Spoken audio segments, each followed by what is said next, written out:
सभी साथियों को नमस्कार, राम राम। मैं डॉक्टर सोनू प्रजापत आपका स्टडी के सेवन यूट्यूब चैनल पर हार्दिक स्वागत करता हूं।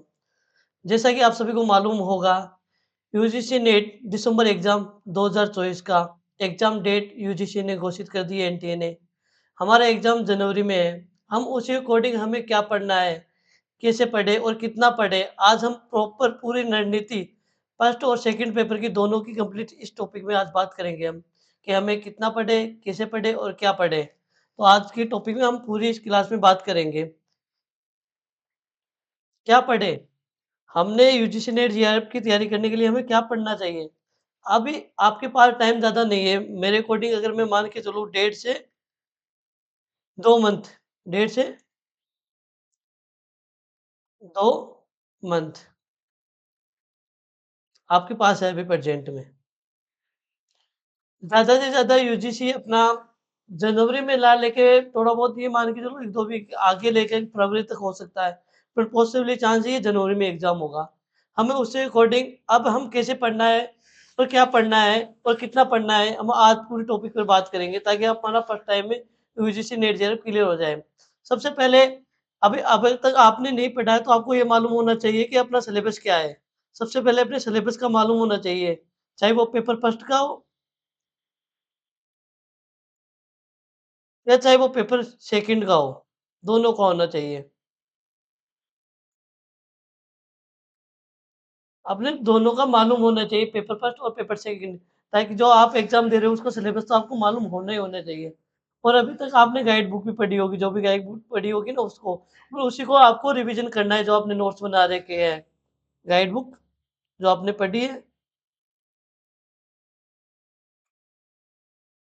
प्लस नोट्स जो आपने अभी तक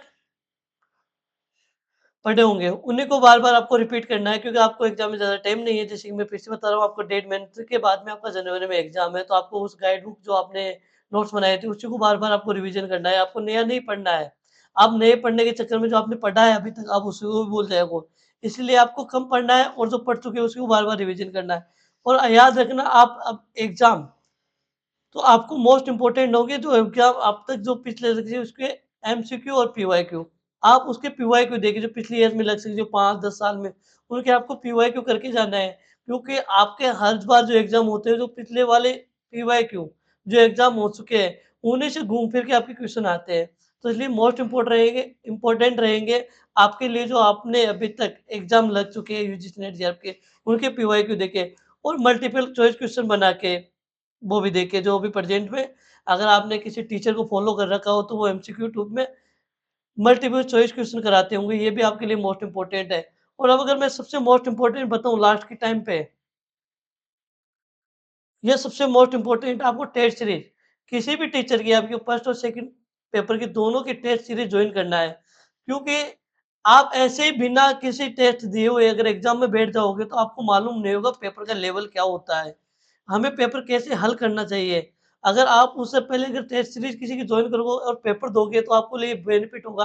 मेरे अकॉर्डिंग कम से कम आपको 10-15 क्वेश्चन आपको टेस्ट सीरीज़ से फ़ायदा मिलेगा। आपको वो क्वेश्चन करने का तरीका मालूम हो जाएगा। अगर आप जॉइन करोगे, तो 10 से 15 क्वेश्चन आपके राइट होंगे।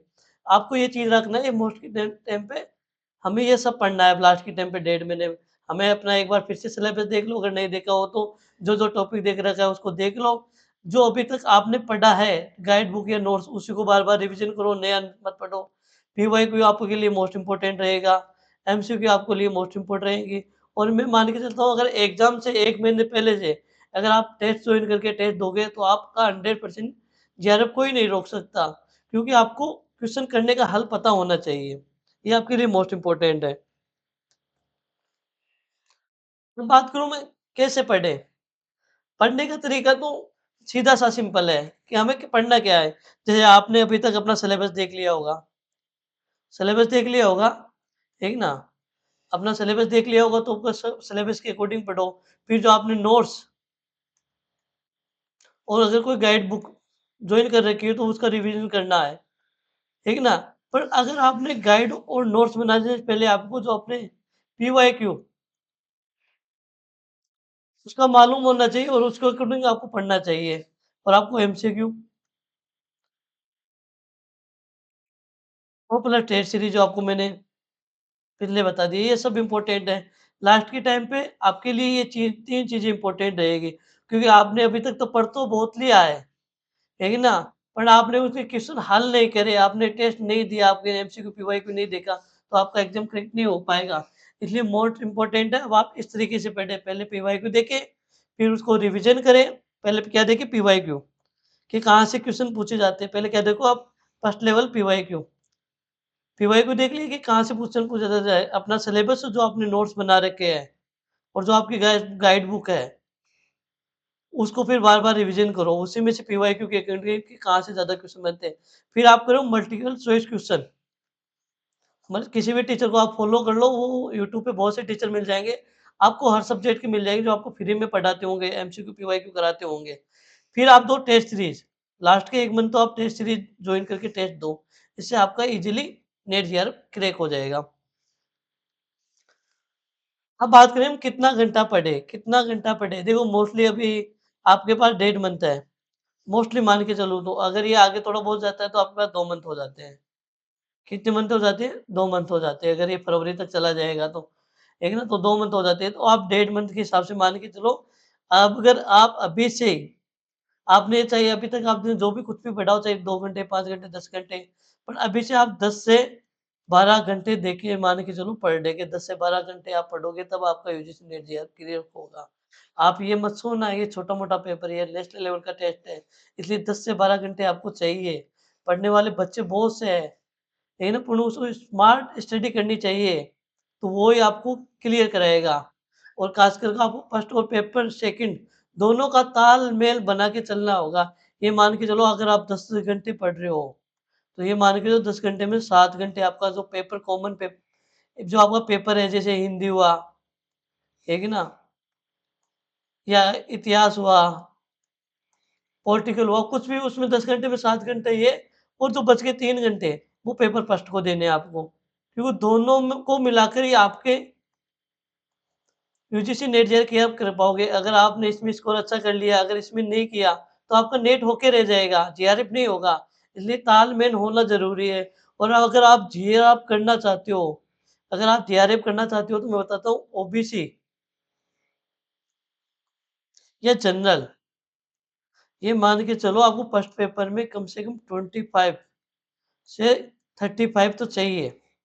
अगर अगर आप और कास्ट में आते हो, अगर जैसे एसटी, एससी, लेकिन इसमें ईडब्ल्यूएस भी आ जाएगा, ईडब्ल्यूएस भी आ जाएगा इसमें अगर आप एसटी, एससी, तो आप ये मान के चलो अगर आपको जीआरएफ के लिए 20 से 30 क्वेश्चन के अंदर आने चाहिए, तो उसमें भी आप जीआरएफ कर पाओगे अगर आपने अपना पेपर अच्छा किया है तो। आपको इस तरीके से पढ़ना है। धन्यवाद।